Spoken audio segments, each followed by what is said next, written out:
Well, good morning. I'm Lucy Nickson and I'm the chair of the LEP board here in South Yorkshire. Many of you probably won't know me, and I think it's probably right to start with a little bit of an introduction about who I am. I suppose mine is a story of opportunity. I came to the region 30 years ago to train as a nurse, actually, and I'm in an unlikely position now, perhaps. But I went to university here. I've worked here in public, commercial, charity sector. My children were born here and educated here. And I suppose I feel privileged that I've had opportunities that many other people haven't had. And the reason I'm interested in being a part of the LEP is because I believe in fairness and other people having those opportunities and how I can make a difference to that. I'm proud of the region and I'm very much committed to it. I'm really thrilled to see so many people from different sectors and hope I can meet some more of you today.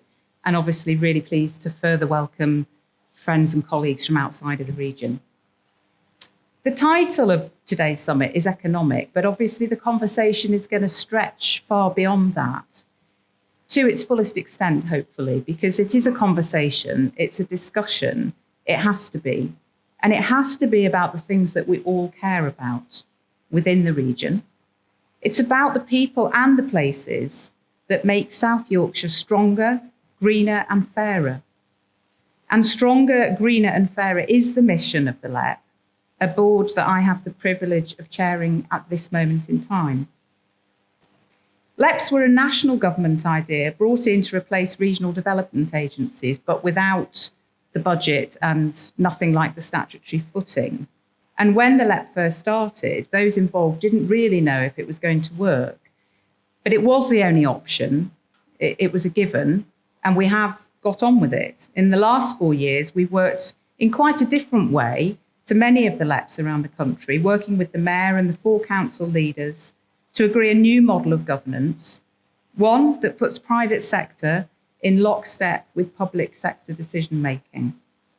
And through co-chairing of decision-making boards, by taking custodianship of the region's economic strategy and being embedded in the region's work on business growth, transport, skills and innovation, business voice has been at the heart of things.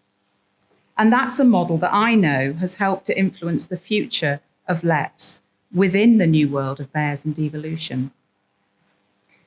The government could have scrapped LEPs and the business voice, and there was quite a lot of discussion among private sector board members about what the white paper would reveal in terms of the LEP review. And maybe there was genuine consideration of that, but I think where it's landed is probably right. No doubt the title will change and roles and responsibilities may differ, and the visibility of the LEP as a distinct institution might change. But the model whereby private sector thinking has to be a part of the way that mayoralities work is now firmly established. And that's how we've worked in South Yorkshire for the last 4 years. So today's summit covers some big topics: finance, skills, clustering and innovation ecosystems. And these are the ingredients of a thriving economy. And we do have a story to tell against all of them, admittedly incomplete because there is still so much work to do. But it is why it's such an exciting time. And it does represent new opportunity, a step change perhaps. We're building on the conversations that we have today on the firmest of foundations, with confidence that business voice is critical to the region's development and prosperity. Dan's already made clear the opportunity that abounds the region, and with the assets that we have, the capabilities in our businesses, and our strategic location in the heart of the UK, we are a region that is primed for transformation.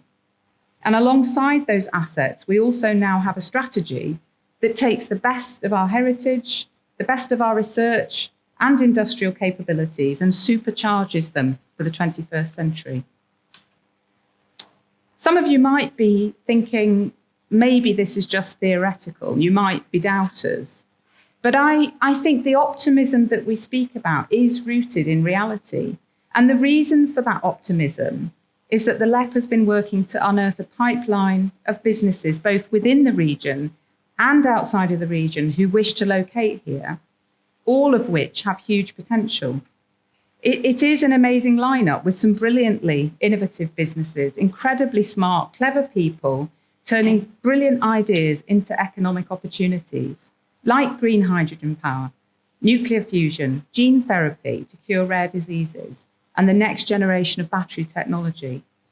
These are real investors ready to go or who are already here. And they are the tip of the iceberg, but we do need support to deliver. In the past, we've used some of the funds that we've got discretion over to make investments. That's how we've helped to land McLaren, Boeing, and the Ultimate Battery Company and others, as well as investing in the growth potential of businesses already here in the region. To do more of that, we've asked government for even more cash to support those catalytic investments. But we shouldn't have to ask government for funding for business unless there's a clear reason for doing so.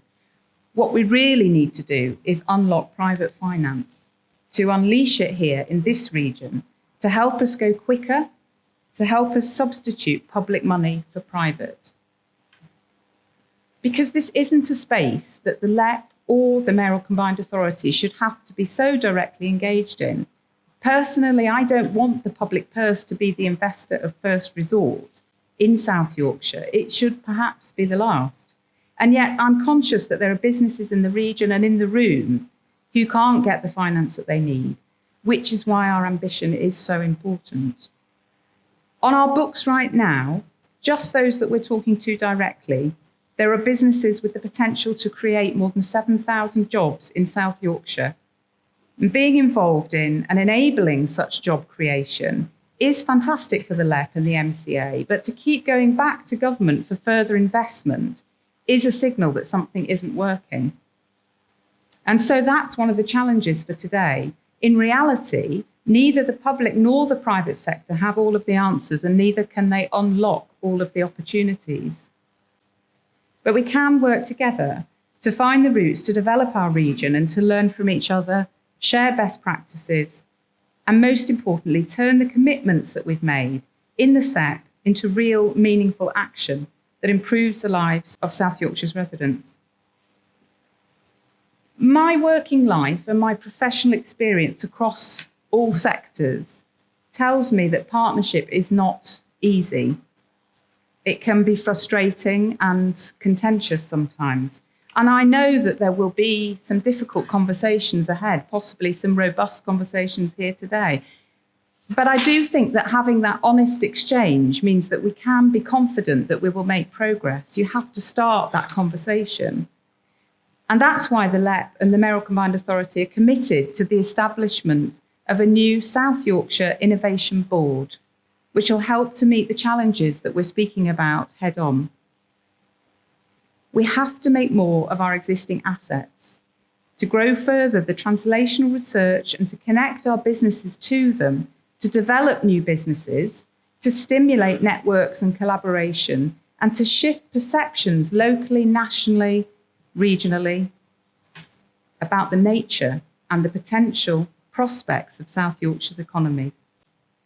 We have to improve the narrative. We talked about a story, first of all, the story about South Yorkshire that will take ultimately collective leadership and commitment to do that.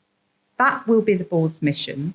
I hope that today enables us to start to make great progress on that conversation and help us to define our programme of work.